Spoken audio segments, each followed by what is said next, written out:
Olá, tudo bem? Eu sou Angélica Hellish, estou aqui para conversar com você sobre mais um episódio da série Six Feet Under, a Sete Palmos, uma série que ganha sempre na revisão, né? Uma série que não à toa, ela é uma série icônica, maravilhosa, uma série que traz a discussão. E dessa vez o episódio aqui vai trazer uma temática interessante que tem a ver com o militarismo, né? E essa coisa muito americana, desse sentimento militar, né, que é chamado de brotherhood, né, aquela coisa íntima, né, dos militares, né, que é uma coisa muito relacionada aos militares homens, né, porque com as mulheres militares, infelizmente, a gente tem uma, né, desculpe já trazer isso logo no começo, a gente tem um índice de, aquela palavra com E, né, e termina com O, né, muito grande, né, de ataques às mulheres. Mas vamos deixar para lá e vamos nos atentar ao episódio, Angélica. Esse episódio aqui é dirigido pelo Jim McBride, roteiro do Alan Ball e do Christian Williams. Esse episódio aqui ele passou em 15 de julho de 2001, o Brotherhood. Brotherhood é a irmandade, né? Até né, o contrário disso é sisterhood, né? É sororidade, sisterhood. Esse episódio aqui ele vai começar de uma maneira assim que é triste, porque sim, eu vejo com tristeza esse negócio. Eu não sou uma pessoa muito afeita à simpatia ao militarismo, a guerras, né, e tal. Logo aos Estados Unidos, né, um país que sempre esteve em guerra, né, há anos e anos e anos está sempre em guerra. Então você começa o episódio com um rapaz que ele tá gravando um vídeo para os pais. Ele tá gravando uma mensagem contente, ele é muito jovem. Ele tá ali falando sobre a Operação Tempestade do Deserto. Ele tá muito orgulhoso de estar ali e os amigos estão todos brincando e fazendo bagunça e tal, na tenda que ele está gravando. Ele fala do perigo que é a areia do deserto, tanto quanto Saddam Hussein, né? Como tá distante isso, né, na nossa memória, né? Desse conflito.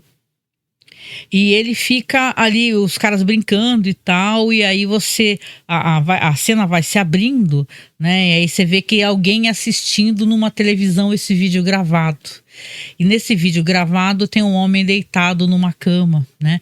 Um homem que é jovem, você vê que é o próprio jovem que estava gravando o vídeo para os pais, né? O controle se solta da mão dele e dá a entender que ele morreu, né? Então esse aqui é o primeiro episódio, a gente já tem a primeira morte, né, desse soldado que ele, infelizmente, né, vai falecer, um rapaz jovem, né? O ator, por sinal, é o Brian Kimmett, né, que faz o Victor Kovic. E é triste, né? Me lembra muito, para quem gosta de cinema, eu gosto muito, o Johnny Vai à Guerra, né, que é uma história do Dalton Trumbo, assim, aberrante, né, nessa questão do sofrimento, né, é uma história antimilitarismo, anti-guerra, né. Eu acho que esse episódio, ele tem esse viés também, né, apesar dele parecer que ele quer fazer a ode ao soldado, a brotherhood, eu acho que ele tem esse viés, né. Mas vamos lá, eu tô aqui vou passar algumas cenas aqui para quem está acompanhando aqui em vídeo, claro, né? Eu sempre aviso o pessoal acompanhar em vídeo porque é onde eu estou fazendo eu estou fazendo sempre ao vivo, né? Essas coisas para vocês. Então deixa eu colocar aqui agora, tá rolando algumas cenas do episódio. É ao vivo e não é ao vivo, né? Eu tô fazendo isso agora, assim, ao mesmo tempo. Enquanto eu tô conversando com você, eu tô aqui no OBS, trocando de cenas, colocando imagens, colocando vinheta, né? Eu faço todo um preparo para poder entregar um trabalho legal para você que tá assistindo aqui. Espero que você goste também, né? Então essa história começa e quando esse rapaz morre já são 7 anos depois daquele vídeo que ele gravou, né? E quando ele desfalece, você vê que tá entrando uma pessoa no quarto falando: ô, fulano, e aí, não sei o quê, todo animado, mas a pessoa para e olha, né? É o irmão dele. é o irmão dele que entrou no quarto, né?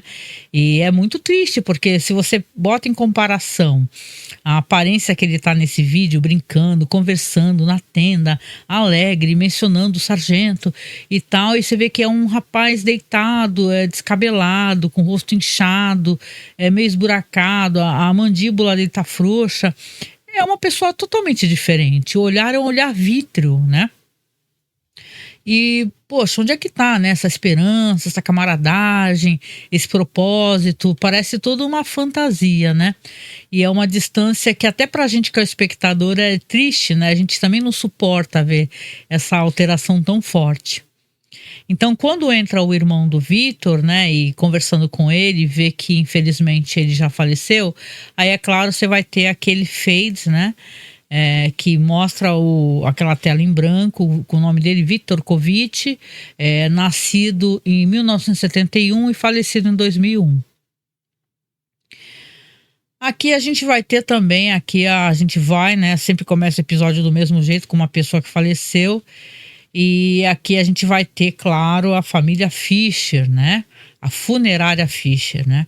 O Nate, ele tá reclamando que ele dorme muito pouco, ele dormiu apenas 4 horas, tá jogado na cama da Brenda, tá no estado ali de muito cansaço, né? Ele fala que tá com dor de cabeça e depois ele até tenta conversar com ela e ele fala para ela, abraça ela, fala, poxa, que ele se sente com cheiro de morte, né?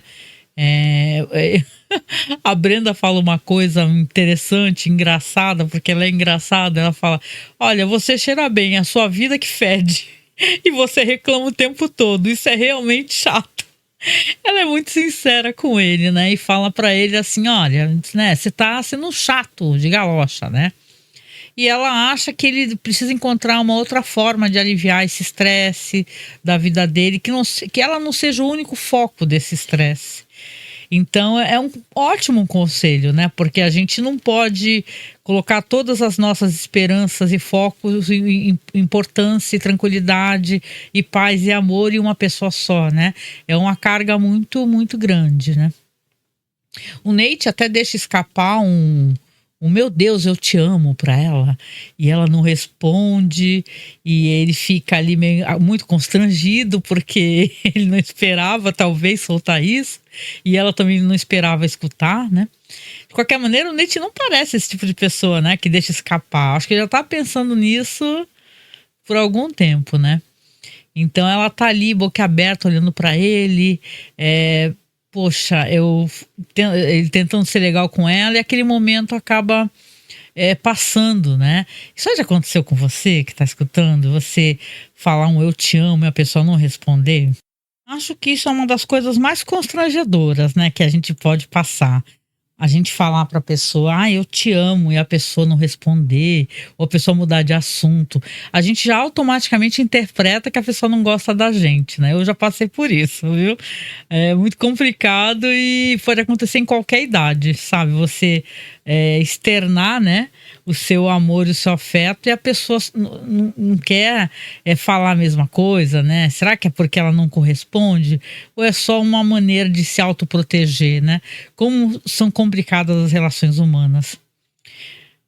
O Nate, ele acredita que, né, que isso foi um momento ali constrangedor e tal, só que esse é um episódio aqui que a gente vai ter uma questão que ela vai se desenvolvendo mais pra frente, porque o irmão da Brenda, o Billy, ele vai testar, né, os limites do que ele pode fazer com a Brenda, o quanto ele pode atrapalhar a irmã, o namoro da irmã, atrapalhar com o Nate, né? Então você vê que, você recorda, né, que na verdade tem um momento até que, episódio anterior, quando tá a Claire na casa dela, que ele aparece lá de toalha e fala assim, mas você tem que ligar, você tem que avisar e tal. Então você realmente é uma pessoa que tá ali tentando sabotar, na verdade. Parece que as regras não se aplicam ao Billy.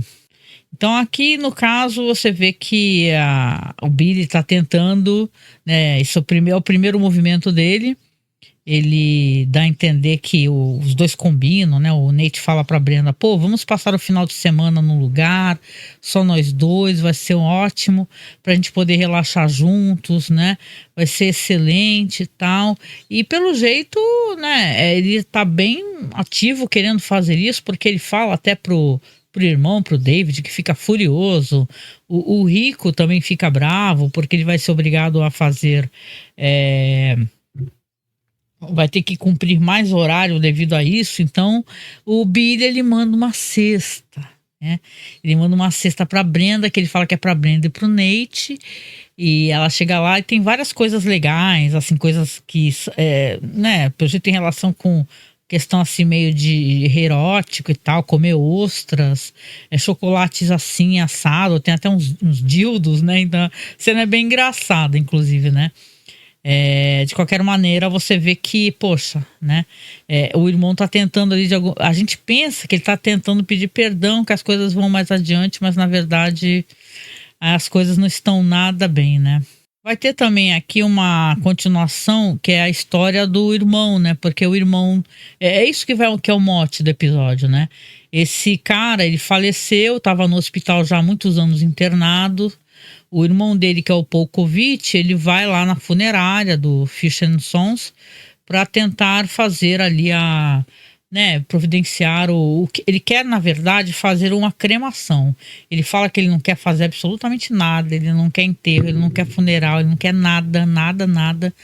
Né, enquanto isso, o David está conversando com ele, porque na verdade a gente vai descobrir que não é bonzinho, né, o governo federal, ele tem um valor X que ele dá para as pessoas que morreram devido a problemas trazidos referência à guerra, né, os veteranos de guerra e tal, mas ele não quer nada. Ele disse que o irmão dele odiava, né, que ele tinha uma frustração, que ele tinha raiva, né, do que aconteceu com ele, porque a gente descobre que o irmão dele faleceu, o Victor, que ele tinha uma síndrome da Guerra do Golfo, né, porque quando os soldados americanos eles foram invadir ali os locais, porque a invasão foi né, ao território lá, foi falando, os americanos falando que tinham armas químicas, né?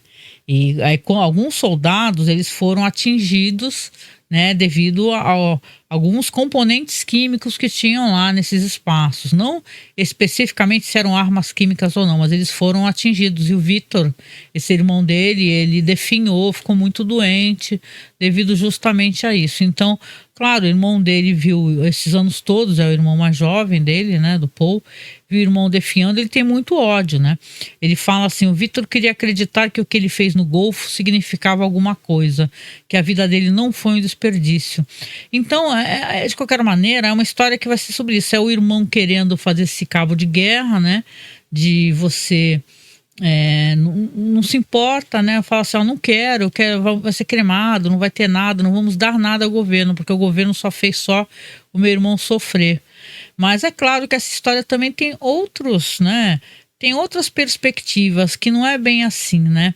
Às vezes, quando a gente passa por uma coisa muito séria, a gente acredita em algo, né? Vamos supor, você fala para sua família, olha, eu quero fazer tal coisa, né? Que é o caso dele, do Victor, que foi para a guerra. E dá tudo tão errado, e você fica anos acamado, e a família vê você sofrer em desespero, e todos ficam muito irritados, muito bravos. Fica difícil até para a pessoa que está na cama falar assim, olha, eu tinha sentido para mim o que eu fiz, né? Deu tudo errado, mas eu não quero saber que eu fiquei esses anos todos de cama e morrendo por nada, né? Eu quero encontrar algum sentido nisso. Então ele nunca... A gente ficar sabendo que o Victor nunca chegou pro Paul e falou para ele que ele queria um funeral com todas as honras, porque qual era o sentido então do que ele passou? Porque ele perdeu toda a juventude. Quando você vê no começo do episódio, é um rapaz muito jovem. Então você fala, caraca, é uma vida desperdiçada. E nesse momento que, independente de haver que é uma contradição, a gente entender que até o próprio Nate, o David, muito mais o Nate, né, que é quem vai descobrir as coisas, ele vê que realmente é necessário que ele tenha as honras, né, na hora do velório, na hora do funeral, que é uma coisa que é devido a ele, né? Que seria ao contrário, que se não fizesse nada, só cremasse, ignorasse tudo, que aí seria um desperdício. No final de contas, a gente sabe que é um desperdício. Toda guerra é um desperdício, né? Só que também tu chegar para uma pessoa assim, tu desmerecer o que a pessoa fez em vida, que importava para ela, e ela só não discordava de você para não te deixar triste, porque ela sabe que você tem razão, né, por estar revoltado e tal. Então é um assunto tão interessante, né, que é levantado nesse episódio, que parece uma coisa assim muito, que nem essa expressão preto no branco, né? E não é assim. As coisas são muito mais complicadas, são muito mais complexas do que a gente possa imaginar, né? E bom, voltando então aqui para a questão do David, né, e o padre Clark. Tem aqui, a gente sabe que o David é o voto decisivo, né, no conselho para poder escolher ali um novo padre associado, né? E aqui também tem uma outra questão que é interessante, que é muito inteligente esse roteiro, como ele é construído, na minha opinião. Porque assim, o David, ele é um cara gay, né? E o padre Clark, ele visivelmente, a gente vai saber que depois ele é gay também, né? Mas ele visivelmente, ele precisa do voto do David, ele acredita que o voto dele vai ser para colocar uma pessoa muito mais progressista, né? Como o padre que ele entrevistou, que ele é muito mais aberto a questões da comunidade LGBTQIA+, e por aí. E o David, toda vez que é tocado nesse assunto, ele fica na defensiva. Quando falam assim, você acha que porque eu sou gay eu não posso ser conservador? Eu já vi esses casos e a gente tem visto esses casos, né? Da pessoa que é da comunidade, né? É gay, né? Gay, lésbica, né? E é conservadora, porque é uma autossabotagem, né? Mas as pessoas têm direito de ser o que quiserem. Mas aqui o David, essa pessoa que a gente sabe na série que é conservador, que é um cara problemático e tal, é um cara que ele acaba votando contra esse padre progressista que poderia entrar na paróquia. Que detalhe, não é por ele. David não seria a única pessoa beneficiada. Veja bem, vamos lembrar aqui que o Kevin, não é Kevin, é Keith, né? Já até esqueci, faz tempo que ele não aparece, né? O Keith, que nesse momento é o ex-namorado do David, eles frequentam uma paróquia que é visivelmente, sabe, acolhedora com a comunidade LGBTQIA+. Então, você vê que realmente, né, é importante, eles estão perdendo paroquianos, não é? Eles estão perdendo para outras paróquias que são mais progressistas, né? Então o David, ele faz um voto contrário, que no final não é só o David que está em jogo ali, está em jogo outras pessoas que podem se sentir acolhidas, né? Que, como eu falei, mesmo eu não sendo religiosa, eu entendo as pessoas precisarem sentir acolhimento dentro da religião, e pessoas que sentem, acreditam, e a gente precisa respeitar, porque sim, as pessoas têm direito de acreditar no que quiser, de não acreditar em nada. E aqui o David faz esse péssimo voto, né? Falando para o padre Clark, até de maneira muito brusca, né? Ele falando assim para... porque eu posso dizer... como é que é? Porque eu posso dizer que o certo e errado realmente importam para você. O David é um cara muito problemático, ele sai batendo porta, né?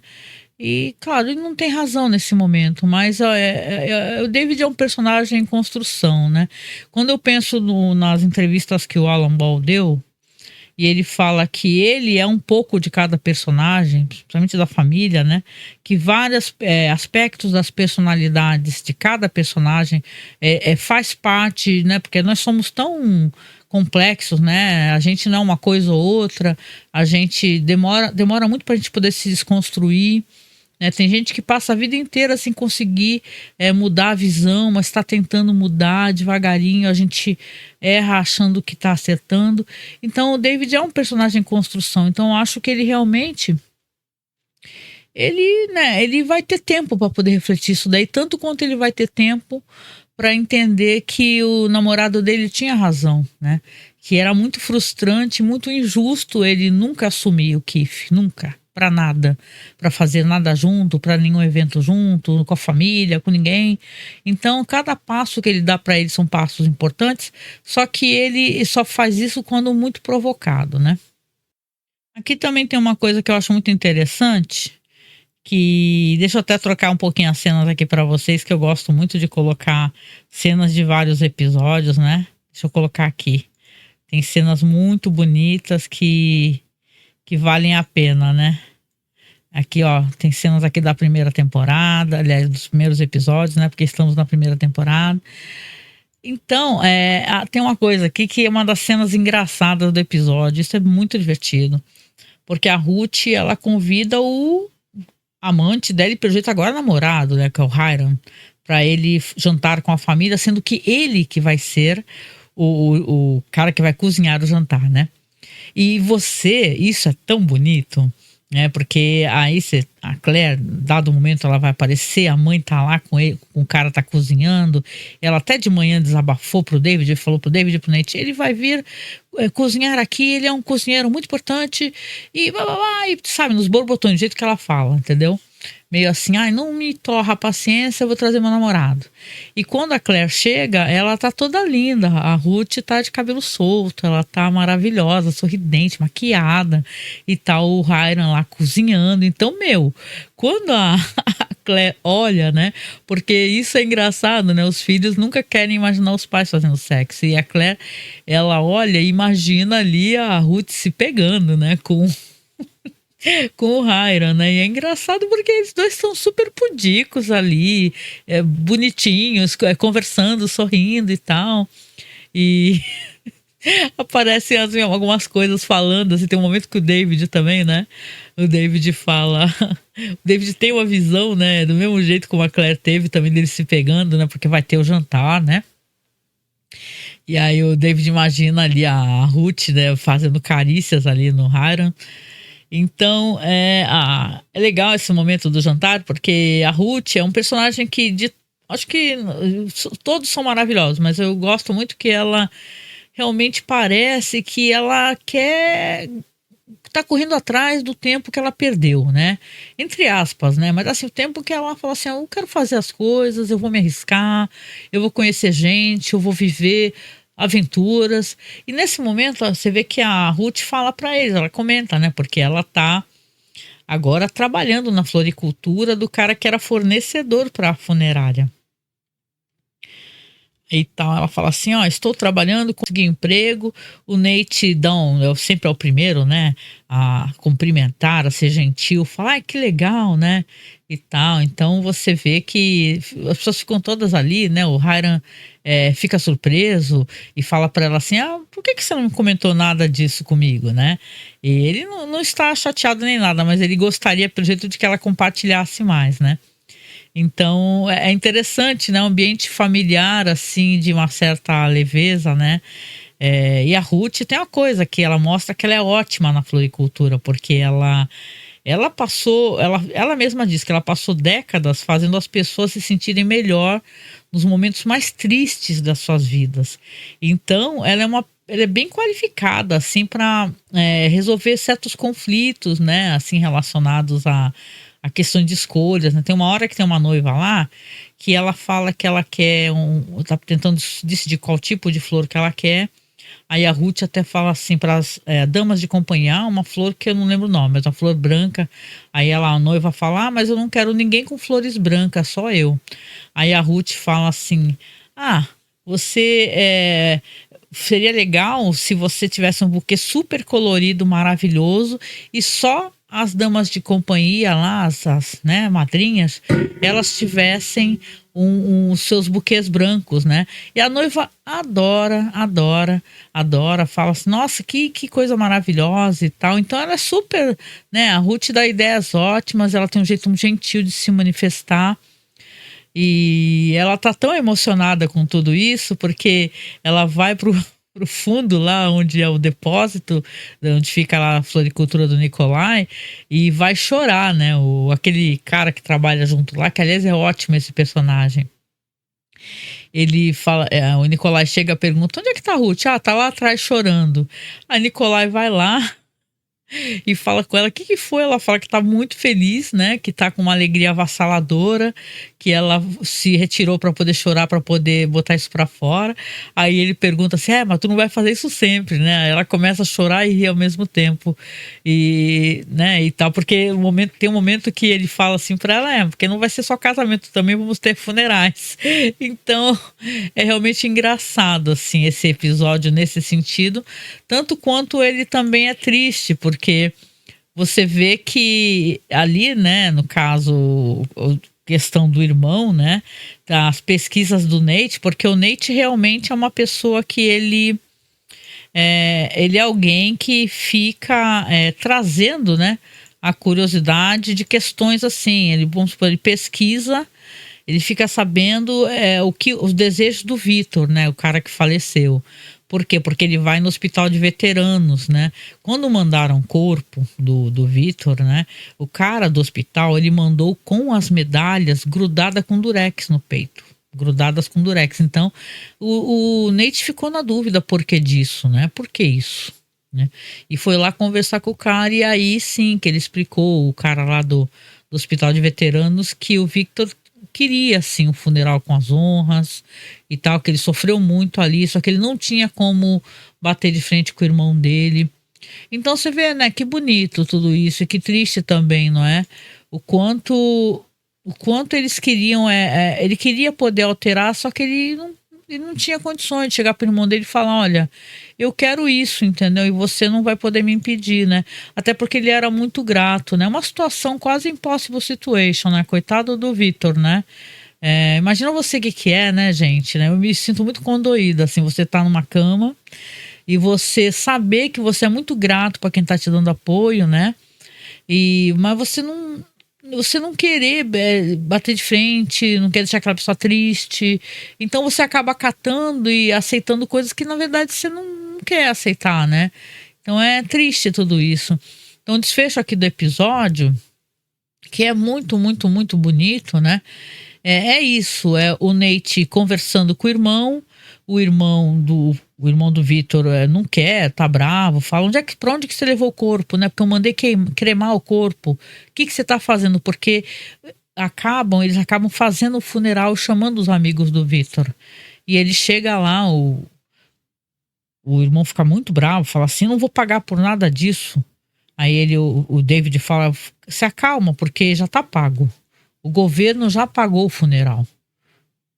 E aí o Nate explica, fala, você realmente vai querer agora, nesse momento, você não querer aceder aos desejos do seu irmão? Porque seu irmão, sim, ele queria o funeral, queria poder falar com os amigos. E você vê que aqueles caras do começo, né, do vídeo, os caras estão lá, estão conversando, estão rememorando as coisas, né? É tudo muito triste, né? A morte tem essa coisa, né? Essa coisa trágica. E quando é relacionada a interesses assim políticos, né? E tal, dá uma tristeza, né? É sempre triste a morte. Que é relacionada a essa questão de guerra, né? Que pega os caras jovens, né? Eu tava até vendo, para você que tá escutando aqui, porque eu gosto muito de escutar podcast de política internacional, né? E ainda tá tendo a guerra da Ucrânia, por exemplo, né? E lá é obrigatório, você tem que se apresentar, né? Então tem muitos caras ali a partir dos 27 anos de idade que eles são obrigados a se apresentar, não tem essa não, é a partir de. Só que agora o governo já colocou leis, né, na Ucrânia, que para ser mais cedo, de 22 anos, daqui a pouco vai descer para 17 anos. E se você não se apresentar, ser preso, saca? É tristíssimo, assim, então é muito, né? São interesses de homens, assim, que não estão lutando ali normalmente, né? Tem sempre os soldados ali que são bucha de canhão. Então esse final é isso, é o irmão aceitando, né, que o Vitor tivesse ali aquele funeral, tem aquela cena de dobrar a bandeira, inclusive, né, que é muito bonito. E aí o irmão fala, entrega para um dos amigos dele, ele mal quer a bandeira, né, que estava cobrindo o caixão. E indo embora, né. É isso, né, deixa esse gosto amargo na boca, porque a gente pensa, poxa, né, é uma vida que se foi ali, né. E assim, né, claro, todas as vidas são importantes, né, mas como é triste a gente pensar, né, na vida que se foi ali. Pois é, o episódio ele termina de uma maneira que é, no mínimo, estranha, né? Sinistra, porque é sinistra, né? A gente passou por um episódio onde eu falei pouco sobre isso, mas o Nate ele ficou fazendo altos desdobramentos para poder fazer essa viagem aí com a Brenda, né? O outro ainda mandou a cesta, parece que tá tudo bem, ele tá superando. Aí quando termina o episódio, passou-se tudo, o Nate vai lá buscar a Brenda abre a porta da casa dela. Aí ela já tá com uma cara meio ó, fechada, ele já fala o que que aconteceu, aí ela abre a porta, tá lá o irmão, o Billy. Várias e várias fotos jogadas pelo chão, né? É o Billy, o irmão dela, ele é um cara que ele é fotógrafo profissional, um cara que expõe, né? Uma pessoa que é realmente artística, né? E problemática, mas uma pessoa extremamente artística. A gente vai descobrir depois até que é um pouco perigosa, né? Mas ele tá lá com a irmã e ela fala que não vai poder viajar com ele. Fala pra ele assim, olha, ele chegou, ele tá alguns dias sem tomar remédio. E aí o Billy fala assim, tá enrolado num cobertor, sentado num canto da sala, falando assim, eu não consegui escolher as fotos, estou usando os olhos dela. Tenho medo que eu tenha perdido a visão para poder enxergar as fotos e por aí vai, né? Então, realmente o Billy, ele está, né, numa queda ali, né? Ele tá meio para baixo, não tá legal. E é um momento muito perigoso, né? A Brenda, ela sente isso, né? Que é um momento muito estranho, muito perigoso, onde o irmão não pode ser deixado sozinho. Só que quando a Brenda se afasta um pouco, ela sai para falar com o Nate, né? Mas ele fala pro Billy, fala pro Nate, depois você pode, né, foder, né, com ela. Então, ele, claro, ele tá fazendo uma movimentação ali para poder também subjugar, né, e detonar e sabotar o namoro da Brenda ali com o Nate, né? Então é realmente uma situação muito estranha, né? Que esse episódio tem. Ele termina nessa nota muito esquisita, assim, mas já nos preparando para o que vai acontecer mais adiante, né? Até o final da temporada a gente vai ter vários desdobramentos dessa questão Billy, Brenda, Nate, né? E tal, e quanto é tóxica aquela relação, né, familiar deles, né? Depois, mais pra frente, a gente vai descobrir, né? Mas é interessantíssimo e nesse momento aí o Nate percebe então que não tem como, né? Como é que ele vai fazer? Ele não tem como lutar, né, contra o Billy ou falar pra Brenda abandonar o irmão, né? Então a porta é fechada na cara dele, ela faz um gesto de o que eu posso fazer e é isso, termina assim. Vamos ali para a parte, então. Deixa eu tocar aqui para vocês a parte que é do In Memória, né? In Memória não, né? A parte que tem sempre eu lendo ali as notas, né, sobre a vida da pessoa, que agora me falha na cabeça o nome que eu costumo usar. Obituário, pronto. Vamos lá, deixa eu tocar aqui para vocês aqui.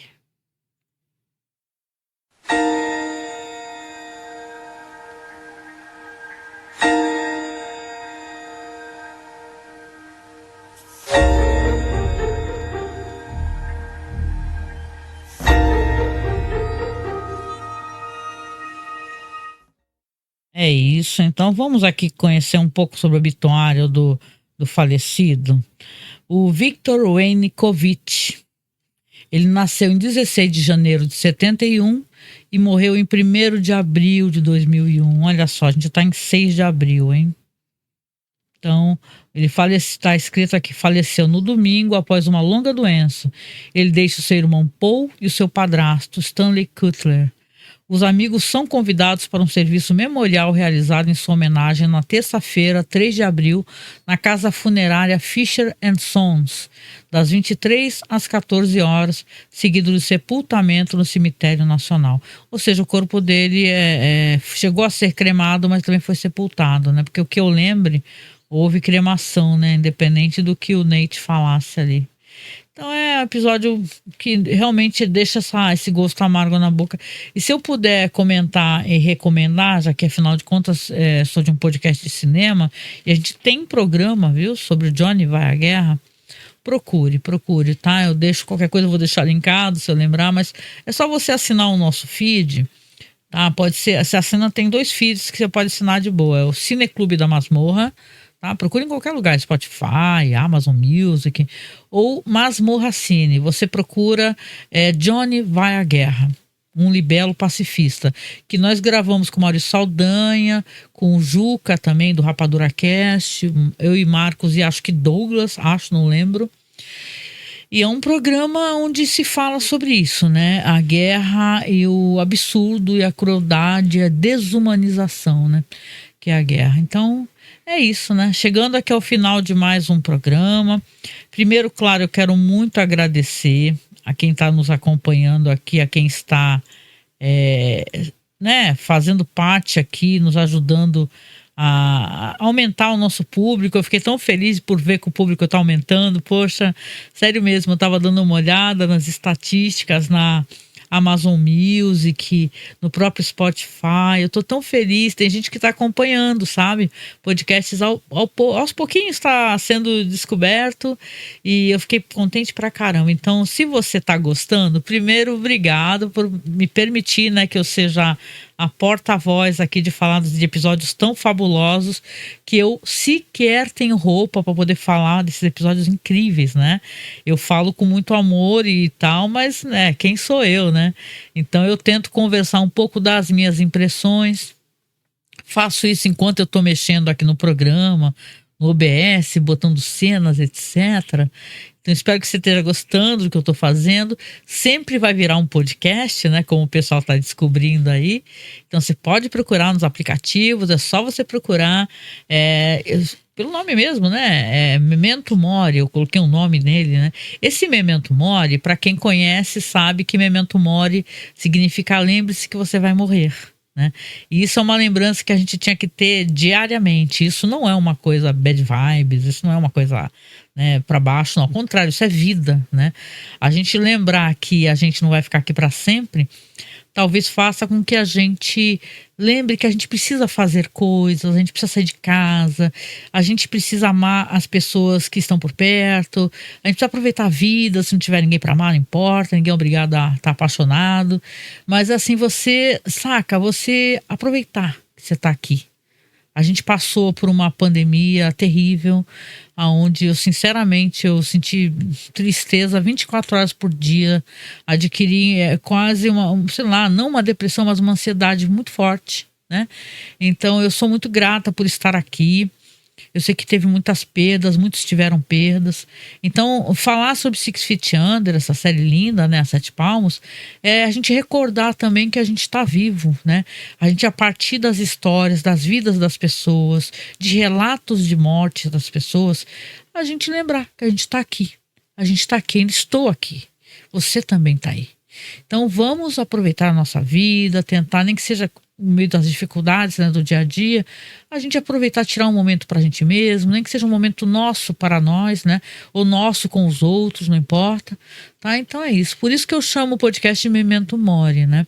Claro que é uma palavra que você vai pesquisar, né, o significado tem vários desdobramentos e né, uma palavra em latim, mas ela basicamente, assim, ela quer dizer, sim, lembre-se que você vai morrer. Então, o podcast que está crescendo, eu estou muito contente. Se você chegou aqui, você escreve aqui nos comentários, aqui embaixo no YouTube, ou no Spotify, que tem caixa de comentários, não importa. Você recomenda o podcast para as pessoas, porque eu acho que tem gente que não sabe que eu estou comentando, né? Eu vou fazer seguidamente, vai ser um por semana, né? Eu estou com um projeto novo também, deixa eu só comentar, porque eu acabo esquecendo. Eu gosto muito de falar sobre true crime, mas não digo falar, porque eu estou começando só agora. Mas eu gosto muito de escutar podcasts de crimes reais. Nem todos, né? Tem podcasts assim que eu acho, isso aqui é uma crítica, não é direcionada especificamente a um ou outro, porque Deus me livre alguém achar que eu tô, né? Mas eu achar que eu sou melhor que alguém, Deus me livre, não. Assim, tem gente que é meio esquisito, parece que a pessoa tá lendo muito mecanicamente, né? Ou então tem uns que tem aquela parafernália toda, assim, aquelas salas com ambiente meio escuro, saca, um visual meio red pilado, eu não sei dizer. Não sei dizer. Vocês que escutam, que assistem os vídeos no YouTube, me digam se vocês não têm às vezes a sensação que aquele cara com tatuagem gigantesca no pescoço, falando de true crime, com aquela voz grossa, é uma parada parece meio red pilada. Ou tô doida, não sei. Impressão minha, não é uma crítica direcionada a ele pode apresentar o programa dele do jeito que ele quiser. Eu quero dizer assim, eu faço um programa muito mais simples, eu faço como eu estou fazendo aqui para você, o Six Feet Under, esse podcast. Eu comento sobre os crimes, eu tento entender as questões, eu tenho uma coisa de gostar de dar essa volta ao mundo, então o podcast de True Crime, esse aqui é o podcast que eu estou fazendo, né, pelo menos o ícone que ele tem nas redes sociais, que é Volta ao Mundo no Crime. Tô gostando de fazer, já gravei 2 episódios, tô indo pro 3º e vou buscar fazer esse negócio de você pegar e ir para países diferentes, histórias diferentes, porque também tem isso, às vezes tu tem a impressão que ou o pessoal fala só dos mesmos crimes brasileiros, nada contra, que eu também vou falar sobre, mas saca, ou dos mesmos crimes americanos, né? Então fica aquele monotema o tempo todo mundo falando a mesma coisa. Não que eu seja melhor que ninguém, deixando bem claro, mas é legal procurar pelo mundo. Eu já fui ver coisa da Grécia e tal, Itália, isso é legal.